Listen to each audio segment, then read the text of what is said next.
ಓಂ ಆಕಾಶಃ ತಲ್ಲಿಂಗಾತ್ ಓಂ ಪೂರ್ಣಾನಂದಃ ಅಂತರಃ ಖವತ್ ನನು ಅಥಾಪಿ ಪೂರ್ಣಾನಂದಃ ವಿಷ್ಣುಃ ಇತಿ ನ ಯುಕ್ತಂ ನ ಅಂತ ಮೊದಲಿದೆ. ಇಲ್ಲಿ ಮತ್ತು ಆಕ್ಷೇಪ ಮಾಡ್ತಿದ್ದಾರೆ. ಪೂರ್ಣಾನಂದನಾದವನು ವಿಷ್ಣುವೇ ಅಂತ ನೀವು ಹೇಳಿದ್ರಿ, ಅದೇನೂ ಉಚಿತ ಅಲ್ಲ.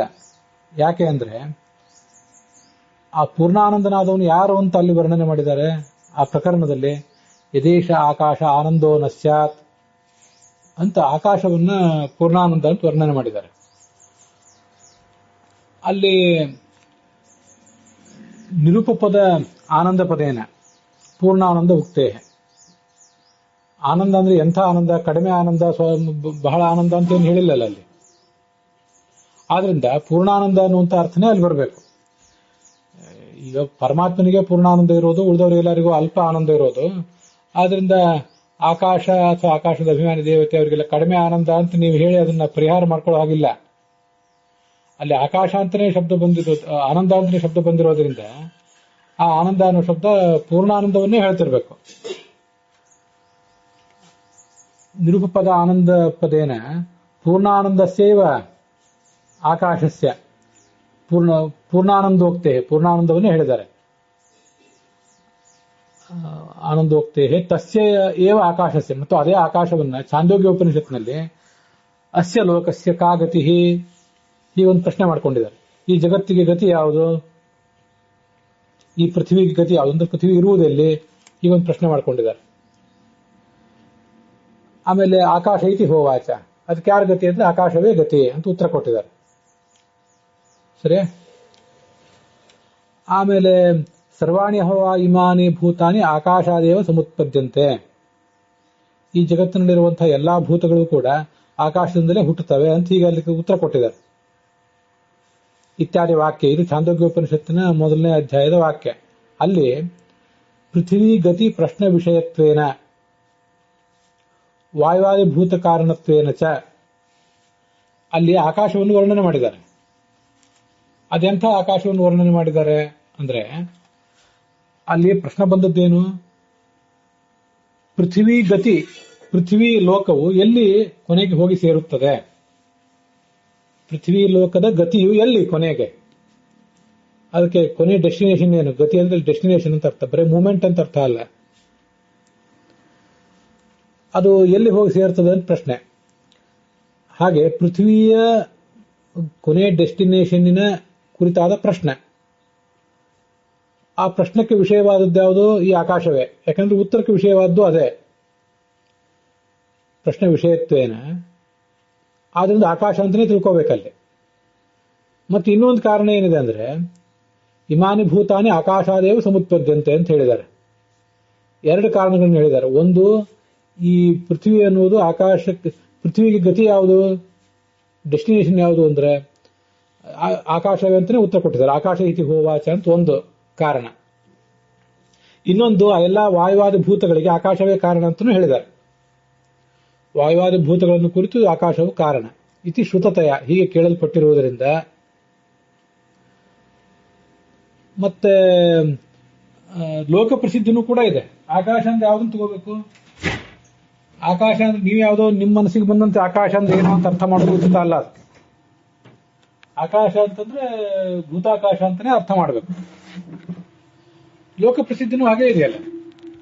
ಜಗತ್ತಿನಲ್ಲಿ ಆಕಾಶ ಅಂತ ಯಾವ್ದನ್ನು ಹೇಳ್ತಾರೆ ಜನ, ಇನ್ಯಾವುದನ್ನ ಏನೋ ಹೇಳೋದಿಲ್ಲ ಅವರು. ಆದ್ರಿಂದ ಅದು ಕೂಡ ಭೂತಾಕಾಶ ಅಂತಾನೆ ಹೇಳಬೇಕು. ಆದ್ರಿಂದ ಪರಮಾತ್ಮನನ್ನೇ ಪೂರ್ಣಾನಂದ ಅಂತ ನೀವು ಹೇಗೆ ಹೇಳಿದ್ರಿ ಅಂತ ಪ್ರಶ್ನೆ. ತತ್ವಮಂಜರಿಯ ಪುಸ್ತಕವನ್ನು ಇಟ್ಕೊಂಡು ನೋಡುವವರು ಕೆ.ಟಿ. ಪಾಂಡುರಂಗಿಯವರ ಪ್ರಿಂಟ್ ನಲ್ಲಿ ಲೋಕ ಪ್ರಸಿದ್ಧ ಅದಾದ್ಮೇಲೆ ನ ಅಂತಿದೆ, ನದ ಬದಲಾಗಿ ಚ ಇರಬೇಕು. ನಕಾರಕ್ಕೆ ಅಲ್ಲಿ ಯಾವುದೇ ರೀತಿಯಾದ ಅರ್ಥದ ಹೊಂದಾಣಿಕೆಯೂ ಕೂಡ ಇಲ್ಲ. ಬೇರೆ ಪುಸ್ತಕವನ್ನ ನಾವು ಉತ್ತರಾದಿ ಮಠದಿಂದ ಪ್ರಕಟಿತ ಪುಸ್ತಕವನ್ನು ಗಮನಿಸಿದಾಗ ಅಲ್ಲಿ ಚ ಅಂತಾನೆ ಇದೆ. ಅದನ್ನು ಲೋಕ ಪ್ರಸಿದ್ಧ ಚ ಅಂತ ಹೀಗಾಗಬೇಕು. ಲೋಕ ಪ್ರಸಿದ್ಧ ಚ ಭೂತಾಕಾಶತ್ವ, ಅದರಿಂದ ಭೂತಾಕಾಶವೇ ಇಲ್ಲಿ ಶ್ರುತ್ಯುಕ್ತವಾದ ಆಕಾಶ ಆಗಿರಬೇಕು. ನೀವು ಹೇಳಿದಂತೆ ಆಕಾಶ ನಿಮ್ಮ ಮನಸ್ಸಿಗೆ ತೋಚಿದಂತೆ ಆಕಾಶ ಶಬ್ದಕ್ಕೆ ಬೇರೆ ಅರ್ಥವನ್ನು ಮಾಡುವುದು ಸರಿಯಲ್ಲ ಅಂತ ಪ್ರಶ್ನೆ. ಮೂಲ ಬ್ರಹ್ಮ ಸೂತ್ರದಲ್ಲಿ ಅದು ಆಕಾಶಾಧಿಕರಣ ಅಂತಾನೆ ಅಧಿಕರಣ ಇದೆ, ಅಲ್ಲಿ ಬರುವಂಥ ಸೂತ್ರ ಅದು. 1ನೇ ಅಧ್ಯಾಯದ 1ನೇ ಪಾದದ 22ನೇ ಸೂತ್ರ ಅದು. ಕೋ ಹ್ಯೇವಾನ್ಯಾತ್ಕಃ ಪ್ರಾಣ್ಯಾತ್ ಯದೇಶ ಆಕಾಶ ಆನಂದೋ ನ ಸ್ಯಾತ್ ಇತಿ ಆಕಾಶಸ್ಯ ಆನಂದಮಯತ್ವೇ ಹೇತುರುಕ್ತಃ ನತು ವಿಷ್ಣೋಃ ಇತಿ ನ ಮಂತವ್ಯಂ ಯತಃ ಓಂ ಆಕಾಶಸ್ತಲ್ಲಿಂಗಾತ್ ಓಂ. ಇದು ಆಚಾರ್ಯರು ಅಲ್ಲಿ ಭಾಷ್ಯವನ್ನು ಪ್ರಾರಂಭಿಸಿರುವ ರೀತಿ. ಉಪನಿಷತ್ತಿನಲ್ಲಿ ಆಕಾಶವು ಪೂರ್ಣ ಅಲ್ಲದೆ ಹೋಗಿದ್ದರೆ ಈ ಜಗತ್ತನ್ನು ಯಾರು ಪ್ರೇರಿಸ್ತಾ ಇದ್ರು, ಯಾರು ಬದುಕಿಸ್ತಾ ಇದ್ರು ಅಂತ ಈಗೆಲ್ಲ ಪ್ರಶ್ನೆ ಮಾಡಿ ಆಕಾಶವೇ ಆನಂದಮಯ ಅಂತ ತೈತ್ರಿಯ ಉಪನಿಷತ್ನಲ್ಲಿ ಹೇಳಿದ್ದಾರೆ. ಆದ್ರಿಂದ ಗೊತ್ತಾಗುವುದು ಆಕಾಶವೇ ಆನಂದಮಯ ಅಂತ, ಹೊರತು ವಿಷ್ಣು ಆಕಾಶಮಯ ಅಂತ ಗೊತ್ತಾಗೋದಿಲ್ಲ. ಅದನ್ನೇ ರಾಘವೇಂದ್ರ ಸ್ವಾಮಿಗಳು ಹೇಳಿದ್ದು ನಾವು ಈಗಾಗಲೇ ನೋಡಿದ್ದೀವಿ. ಆಚಾರ್ಯರ ಮೂಲ ವಾಕ್ಯಗಳಿಗೆ ಅನುಸಾರವಾಗಿ ಅದನ್ನು ನೋಡಿದ್ವಿ ಅಷ್ಟೇ. ಅದರಿಂದ ವಿಷ್ಣು ಆನಂದಮಯ ಅಲ್ಲ, ಆಕಾಶವೇ ಆನಂದಮಯ ಅಂತ ಈಗ ಪ್ರಶ್ನೆ ಬಂದ್ರೆ ಹೀಗೆ ನೀವು ಹೇಳಬೇಡಿ. ವಿಷ್ಣುವಿನ ಅಸಾಧಾರಣ ಧರ್ಮಗಳನ್ನ ಅಲ್ಲೆಲ್ಲ ಹೇಳಿದ್ದಾರೆ, ಅದನ್ನು ಗಮನಿಸಬೇಕು ನೀವು. ವಿಷ್ಣುವಿನ ಅಸಾಧಾರಣ ಧರ್ಮಗಳು ನೀವು ಹೇಳಿದಂಥ ಭೂತಾಕಾಶಕ್ಕೆ ಬರೋದಿಲ್ಲ, ಲೋಕಪ್ರಸಿದ್ಧವಾದ ಭೂತಾಕಾಶಕ್ಕೆ ಬರೋದಿಲ್ಲ. ಅಸ್ಯ ಲೋಕಸ್ಯ ಕಾಗತಿ ಇತಿ ಹೋವಾಚ ಛಾಂದೋಗ್ಯ ಉಪನಿಷತ್ತಿನ 1ನೇ ಅಧ್ಯಾಯದ 9ನೇ ಮಂತ್ರ ಇದ್ದಿರಬೇಕದು. ಅಲ್ಲಿ ಭೂತಾಕಾಶಸ್ಯ ಪ್ರಾಪ್ತಿ ನಚಾಸೌ ಯುಜ್ಯತೆ ಕಿಂತು ವಿಷ್ಣುರೇವ. ಈ ಎಲ್ಲದಕ್ಕೂ ಕೂಡ ಕಾರಣರಾದವರು ಯಾರು? ಪ್ರಸಿದ್ಧವಾದ ಪೃಥ್ವಿ ಲೋಕಕ್ಕೆ ಯಾರು ಕಾರಣರು ಅಂತ ಶಲಕ ಅನ್ನುವ ಪ್ರಶ್ನೆ ಕೇಳ್ತಾನೆ. ಅದಕ್ಕೆ ಆಕಾಶವೇ ಆಶ್ರಯ ಅಂತ ರಾಜ ಪ್ರವಾಹನ ಉತ್ತರ ಕೊಡ್ತಾನೆ. ಅಲ್ಲಿ ಆಕಾಶ ಶಬ್ದಕ್ಕೆ ಪಂಚಮಹಾಭೂತಗಳಲ್ಲಿ ಒಂದಾದಂತಹ ಆಕಾಶವೇ ನಮಗೆಲ್ಲರಿಗೂ ಗೊತ್ತಿರುವಂಥದ್ದು, ಆದ್ರಿಂದ ಅದೇ ವಿವಕ್ಷಿತ. ಆದ್ರಿಂದ ಭೂತಾಕಾಶವೇ ಆನಂದಮಯ ಅಂತ ಪ್ರಶ್ನೆ. ಅದು ಸರಿಯಲ್ಲ. ವಿಷ್ಣುವೇ ಆಕಾಶ, ಅವನು ಸರ್ವೋತ್ತಮ, ಉದ್ಗೀತ, ಅವನು ಅನಂತ. ಹೀಗೆ ಎಲ್ಲ ವಿಷ್ಣುವಿನ ಅನೇಕ ಅಸಾಧಾರಣ ಧರ್ಮಗಳನ್ನ ಅಲ್ಲಿ ಹಿಂದೆ ಮುಂದೆ ವರ್ಣನೆ ಮಾಡ್ತಾ ಬಂದಿದ್ದಾರೆ. ಆದ್ರಿಂದ ಅಲ್ಲಿ ಬಂದಿರುವಂತಹ ಆಕಾಶ ಅಂತಂದ್ರೆ ಅದು ಭೂತಾಕಾಶ ಅಲ್ಲ, ಹೊರತು ವಿಷ್ಣು ಅಂತಲೇ ತಿಳ್ಕೋಬೇಕು. ಸಯೇಶ ಪರೋವರಿಯಾನ್ ಉದ್ಗೀತ ಸಯೇಶೋನಂತಹ, ಇದೆಲ್ಲ ಛಾಂದೋಗ್ಯ ಉಪನಿಷತ್ನಲ್ಲೇ ಆ 1ನೇ ಅಧ್ಯಾಯದಲ್ಲಿ ಮುಂದೆ ಬರುವಂತಹ ಮಾತುಗಳು. ವಿಷ್ಣೋರ್ನುಕಂ ವೀರ್ಯಾಣಿ ಪ್ರವೋಚಂ ಯಃ ಪಾರ್ಥಿವಾನಿ ಬಿಂಬಮೇ ರಜಾಂಸಿ ಪರೋ ಮಾತ್ರೆಯ ತನ್ವಾವೃಧಾನ ಇತ್ಯಾದಿನ ತಸ್ಯೈವ ಹಿ ಲಿಂಗಂ. ಅದಲ್ಲದೆ ಋಗ್ವೇದ ಇತ್ಯಾದಿ ಕಡೆಗಳಲ್ಲೂ ಕೂಡ ಈ ಋಗ್ವೇದದ 1ನೇ ಮಂಡಲ ಅಲ್ಲಿ 154, ಮುಂದೆ 7ನೇ ಮಂಡಲದಲ್ಲಿ 99ನೇ ಸೂಕ್ತ ಇತ್ಯಾದಿಗಳು. ವಿಷ್ಣು ಇಲ್ಲಿ ಅನಂತ ಅಂತ ಬಂತಲ್ಲ, ಅನಂತ ಅನ್ನೋದಕ್ಕೆ ಆಚಾರ್ಯರು ಇದನ್ನು ಮುಂದಿಂದ ನೆನಪು ಮಾಡ್ಕೊಂಡಿದ್ದಾರೆ. ಸಯೇಶ ಪರೋವರಿಯಾನ್ ಉದ್ಗೀತ ಯೇಷೋನಂತಹ, ಭಗವಂತ ಅನಂತನಾಗಿದ್ದಾನೆ. ಅಲ್ಲಿ ಆಕಾಶವು ಅನಂತ ಆಗಿದೆ ಅಂತ ವರ್ಣನೆ ಮಾಡಿದ್ದಾರೆ. ಪರೋವರಿಯಾನ್ ಅತ್ಯಂತ ಶ್ರೇಷ್ಠನಾಗಿದ್ದಾನೆ ಅಂತ ವರ್ಣನೆ ಮಾಡಿದ್ದಾರೆ. ಉದ್ಗೀತ ಅಂತ ವರ್ಣನೆ ಮಾಡಿದ್ದಾರೆ. ಆ ಛಾಂದೋಗ್ಯೋಪನಿಷತ್ತು ಪ್ರಾರಂಭ ಕಾಣುವುದೇ ಓಮಿತ್ಯೇತದಕ್ಷರ ಮುದ್ಗೀತಮುಪಾಸೀತ ಅಂತ. ಆ ಅಕ್ಷರನಾದ ಪರಮಾತ್ಮನನ್ನು ಓಂಕಾರದಿಂದ ಉಪಾಸನೆ ಮಾಡಬೇಕು ಅಂತ ವರ್ಣನೆ ಮಾಡಿದ್ದಾರೆ. ಹಾಗಾಗಿ ಛಾಂದೋಗ್ಯ ಉಪನಿಷತ್ತು ಪ್ರಾರಂಭ ಕಾಣುವುದೇ ಉದ್ಗೀತ ಎಂಬ ಶಬ್ದದಿಂದ. ಹಾಗಾದ್ರೆ ಪರೋವರಿಯಾನ್, ಉದ್ಗೀತ ಮತ್ತು ಅನಂತ ಆಗಿರುವುದೆಲ್ಲ ಆಕಾಶ ಅಂತ, ಈ ನಮ್ಮ ಭೂತಾಕಾಶ ಅಲ್ಲ, ಹೊರತು ಪರಮಾತ್ಮ ಅಂತಾನೆ ನಾವು ಹೇಳಬೇಕು.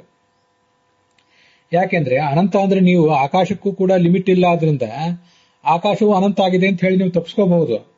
ಆದ್ರೆ ಅದು ಪರೋವರಿಯಾನ್ ಅತ್ಯಂತ ಶ್ರೇಷ್ಠ ಅಲ್ಲ, ಜಗತ್ತಿನಲ್ಲಿ ಅತ್ಯಂತ ಶ್ರೇಷ್ಠವೂ ಅದಲ್ಲ, ಅದು ಉದ್ಗೀತನೂ ಅಲ್ಲ, ಓಂಕಾರದಿಂದ ಉಪಾಸ್ಯವೂ ಅದಲ್ಲ. ಅನಂತ ಅಂದ್ರೆ ಏನು? ಲಿಮಿಟ್ ಇಲ್ಲದೆ ಇರುವುದು, ಯಾವುದು ಬಹಳ ಕಡೆ ವ್ಯಾಪಿಸಿಕೊಂಡಿರುವುದು ಅಂತ ಇಷ್ಟೇ ಅಲ್ಲ. ಮಹಿಮೆ, ಯಾರ ಮಹಿಮೆಗೆ ಕೊನೆ ಇಲ್ಲವೋ ಅದು ಅಂತ ಅರ್ಥ. ಅದನ್ನ ಆ ಋಗ್ವೇದದ ವಿಷ್ಣೋರ್ನುಕಂ ವೀರ್ಯಾಣಿ ಪ್ರವೋಚನ್, ಭಗವಂತನ ಮಹಿಮೆಯನ್ನು ಯಾರು ಹೇಳಲಿಕ್ಕೆ ಸಾಧ್ಯ? ಭೂಮಿಯ ಕಣಗಳನ್ನು ಯಾರು ಎಣಿಸ್ಲಿಕ್ಕೆ ಸಾಧ್ಯ?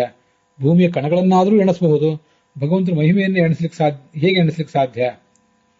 ಪರೋ ಮಾತ್ರೆಯ ತನ್ವಾವೃಧಾನ ನತೇ ಮಹಿತ್ತು ಮನ್ವಷ್ಣುವಂತೆ ನತೇ ವಿಷ್ಣು ಜಾಯಮಾನೋ ನ ಜಾತಃ ದೇವಮಹಿಮ್ನಃ ಪರಮಂತಮಾಪ ಅಂತ ಇನ್ನೊಂದು ಮಂತ್ರ.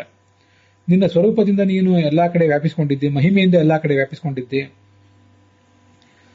ನತೇ ಜಾತಃ, ಮುಂದೆ ಹುಟ್ಟುವವನಾಗ್ಲಿ ಈಗ ಹುಟ್ಟಿದವನಾಗ್ಲಿ ಯಾರೂ ಕೂಡ ನಿನ್ನ ಮಹಿಮೆಯನ್ನು ಅರ್ಥ ಮಾಡ್ಕೊಳ್ಳಿಕ್ಕೆ ಸಾಧ್ಯ ಇಲ್ಲ ಅಂತ ವರ್ಣನೆ ಮಾಡಿದ್ದಾರೆ. ಆದ್ರಿಂದ ಆಕಾಶ ಅಂದ್ರೆ ಕೇವಲ ಎಲ್ಲಾ ಕಡೆ ವ್ಯಾಪ್ತವಾದ ಈ ಸ್ಪೇಸ್ ಅಂತ ಇಷ್ಟೇ ಅರ್ಥ ಅಲ್ಲ, ಅನಂತ ಮಹಿಮಾವುಳ್ಳವನು ಅಂತ ಅರ್ಥ. ಅನಂತೋ ಭಗವಾನ್ ಬ್ರಹ್ಮ ಆನಂದೇತ್ಯಾದಿಭಿ ಪದೈಹಿ ಪ್ರೋಚ್ಯತೆ ವಿಷ್ಣುರೇವೈಕಃ ಪರೇಷಾಂ ಉಪಚಾರತಃ ಅಂತ ಬ್ರಹ್ಮ ಪುರಾಣದ ಮಾತು ಇದೆ. ಅನಂತ, ಭಗವಾನ್, ಬ್ರಹ್ಮ, ಆನಂದ ಇತ್ಯಾದಿ ಶಬ್ದಗಳಿಂದ ಪರಮಾತ್ಮನೇ ವಾಚ್ಯನಾಗಿದ್ದಾನೆ. ಹೊರತು ಉಳಿದ ಆಕಾಶ ಮೊದಲಾದವರೆಲ್ಲರೂ ಕೂಡ ಔಪಚಾರಿಕವಾಗಿ ಪರಮಾತ್ಮನ ಬಳಿಕವೇ ವಾಚ್ಯರು. ನಾಮಾನಿ ಸರ್ವಾಣಿ ಯಮಾವಿಶಂತಿ ಅಂತ ಬಾಲ್ಯವೇಯ ಶ್ರುತಿಯೂ ಕೂಡ ಇದೆ. ಎಲ್ಲಾ ಮಾತುಗಳು ಭಗವಂತನನ್ನೇ ಹೇಳ್ತವೆ ಹೊರತು ಅವು ಭಗವಂತನನ್ನು ಬಿಟ್ಟು ಇನ್ಯಾರನ್ನು ಕೂಡ ಹೇಳೋದಿಲ್ಲ ಅಂತ ಅರ್ಥ. ಹೀಗೆಲ್ಲ ಅಲ್ಲಿ ಬಂದಿರೋದ್ರಿಂದ ಆಕಾಶ ಎಂಬ ಶಬ್ದದಿಂದ ಪರಮಾತ್ಮನನ್ನೇ ತಿಳ್ಕೋಬೇಕು ಅಂತ ತಾತ್ಪರ್ಯ ಆಗ್ತದೆ.